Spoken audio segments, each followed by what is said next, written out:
இயேசுவிலன் பார்த்த சகோதர சகோதரிகளே, அன்னை தெரேசா தான் இறைவனின் கரங்களில் இருக்கின்ற ஒரு எழுதுகோல் என்கின்றார். இறைவனின் கரங்களில் தன்னை எழுதுகோலாக கருவியாக அர்ப்பணிக்கின்ற பொழுது இறைவன் தன்னுடைய அன்பின் கதையை நம்மை பயன்படுத்தி எழுதுவார் என்கின்றார். இறைவனின் கரங்களில் நாம் எழுதுகோலாக கருவியாக மாறுவது நம்முடைய திருமுழுக்கின் வழியாக. அவன் பார்த்தவர்களே, இன்றைக்கு ஆண்டவர் இயேசு கிறிஸ்துவினுடைய திருமுழுக்கு பெருவிழாவை நாம் கொண்டாடி மகிழ்கின்றோம். இயேசுவினுடைய இந்த திருமுழுக்கு பெருவிழா நம்முடைய திருமுழுக்கை நம் ஒவ்வொருவருக்கும் நினைவுபடுத்துகின்றது. திருமுழுக்கு கிறிஸ்துவில் கிறிஸ்தவ வாழ்வின் அனைத்து திரு அருள் அடையாளங்களில் நாம் நுழைப்பதற்கு அடித்தளமாக ஆணிவேராக இருக்கின்றது. அன்பார்ந்தவர்களே, இன்றைய நற்செய்தியில் திருமுழுக்கு யோவான் இயேசுவை பற்றியும் அவர் தரப்போகின்ற திருமுழுக்கை பற்றியும் எடுத்துரைக்கின்றார். அவ்வாறு அவர் எடுத்துரைத்துக் கொண்டிருந்த பொழுதுதான் இயேசு திருமுழுக்கு யோவானிடம் திருமுழுக்கு பெறுகின்றார். பார்த்தவர்களே, இயேசுவினுடைய திருமுழுக்கை நாம் பார்க்கின்ற பொழுது அதில் 3 நிலைகளை 3 அம்சங்களை நான் பார்க்கின்றேன். முதலாவதாக கழுவப்படல். இயேசு தண்ணீரால் திருமுழுக்கு பெறுகின்றார். திருமுழுக்கு யோவான் எப்படி எல்லோருக்கும் திருமுழுக்கு கொடுத்து கொண்டிருந்தாரோ அதே போல அந்த யோர்தான் ஆற்று தண்ணீரால் இயேசுவுக்கு திருமுழுக்கு கொடுக்கின்றார். நம்முடைய திருமுழுக்கிலும் நாம் ஒவ்வொருவருமே கழுவப்படுகின்றோம், தண்ணீரால் கழுவப்படுகின்றோம். இந்த கழுவப்படல் நம்முடைய பாவங்களிலிருந்து நாம் தூய்மையாக்கப்படுவதையும் மறுபிறப்பு அடைவதையும் நமக்கு சுட்டி காட்டுகின்றது. இறைமைந்தன் இயேசு கிறிஸ்து பாவமற்று இருந்தாலும் இத்தண்ணீரால் திருமுழுக்கு பெறுவதன் காரணம் அவர் மனித தன்மையோடு இருக்கின்றார் என்பதை வெளிப்படுத்துவதற்காக மனித குலத்தினுடைய அந்த மனித தன்மையோடு ஒப்புமைப்படுத்திக் கொள்வதற்காக இயேசு திருமுழுக்கு பெறுகின்றார். பார்த்தவர்களே, ஒரு வீட்டிலே இருக்கின்ற ஜன்னலினுடைய அந்த கண்ணாடி அழுக்காக இருக்கின்ற பொழுது வெளிச்சம் தெளிவாக கிடைப்பதில்லை. ஆனால் அதே கண்ணாடி தூய்மைப்படுத்தப்படுகின்ற பொழுது, சுத்தப்படுத்தப்படுகின்ற பொழுது, கழுவப்படுகின்ற பொழுது அதிலே வெளிச்சமானது மிக தெளிவாக கிடைக்கும். இன்றைக்கு நாம் பெற்றிருக்கின்ற திருமுழுக்கும் அப்படிதான்.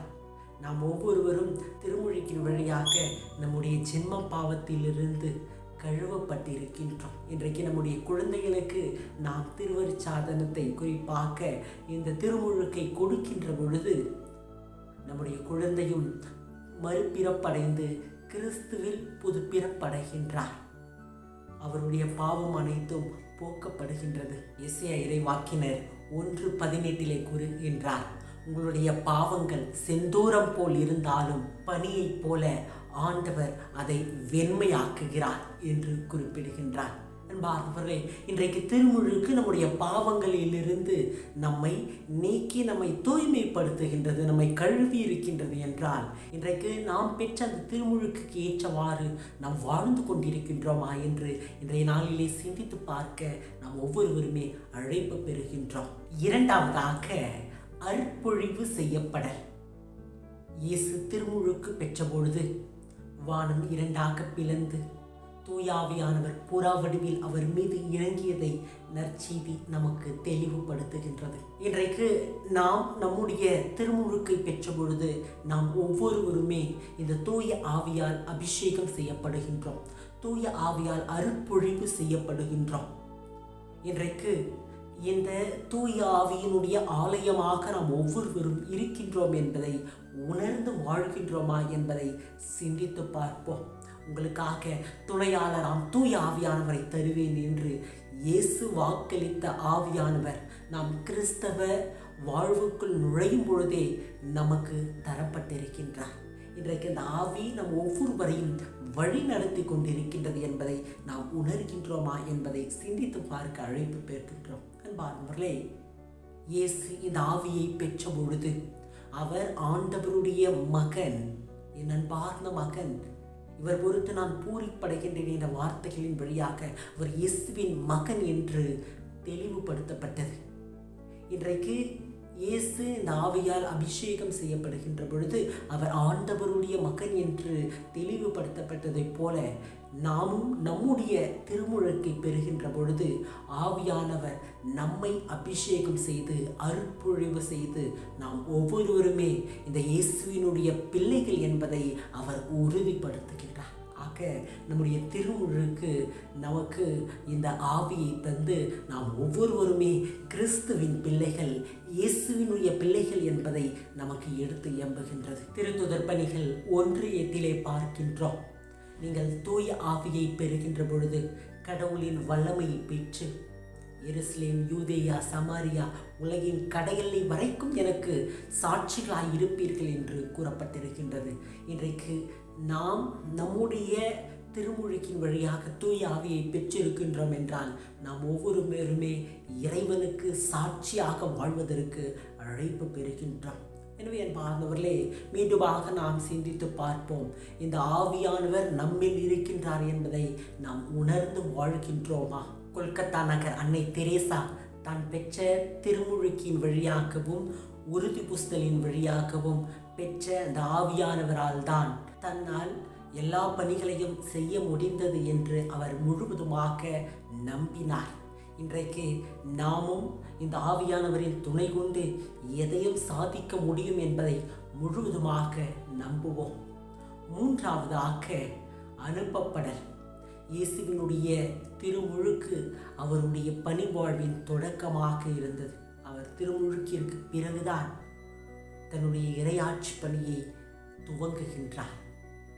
இன்றைக்கு நம்முடைய திருமுழுக்கு நாம் கிறிஸ்துவுக்கு சான்று பகரக்கூடிய ஒரு பணியை துவங்குகின்றோம் என்பதன் அடையாளமாக இருக்கின்றது.